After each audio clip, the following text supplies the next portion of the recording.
মোৰ ঘৰ Shantipur, Bhutankhuti revenue Shantipur village হয় মোৰ। Bhutan border Moinapukhuri nearest.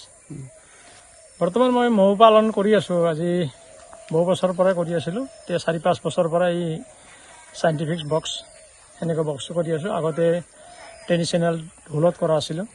এতিয়া বৰ্তমান 5 বছৰ 6 বছৰমান হ'ল। এতিয়া বছৰে বছৰে বাঢ়াই আছোঁ বাক্সাটো। এনেকুৱাকৈ কিমান ইনকাম হৈ আছে আপোনাৰ? বৰ্তমান যোৱা বছৰ 2 লাখ টকাৰ মৌ বিক্ৰী কৰিছোঁ, মাখিটো বিক্ৰী কৰিছোঁ আৰু হানি তাৰ ওপৰত 60 কেজি মাত্ৰ হানিটো হয়, এইখিনি মাত্ৰ কালেকশ্যন কৰিছিলোঁ। সেনেকৈ এই বছৰ আৰু বেছিকৈ কৰিম বুলি ভাবি আছোঁ। এতিয়া কিমান বহা? বৰ্তমান মোৰ 40টা বক্সাত মাখি আছে, বাকী খালী বক্সা আছে। 100টা বক্সা হ'ব টোটেল। আপুনি বক্সা বনায়ো? বক্সা মই কিনি আনো বাহিৰৰ পৰা, আৰু কিছুমান এগ্ৰিকালচাৰৰ পৰা 1-2টা পাওঁ কেতিয়াবা, আৰু KVKৰ পৰাও পাইছোঁ 1-2টা। ট্ৰেইনিং লৈছিল? ট্ৰেইনিংটো লৈছোঁ মই। লৈছিল? এইটো KVKতে হৈছে মোৰ ট্ৰেইনিংটো। কিবা চৰকাৰী সাহায্য পাইছেনে? চৰকাৰী সাহায্য বৰ্তমান এনেকুৱা পোৱা নাই। চৰকাৰী সাহায্য এনেকুৱা পালিটো আৰু বেছিকৈ কৰিব পাৰি। মৌবিলাক ক'ত বিক্ৰী কৰে?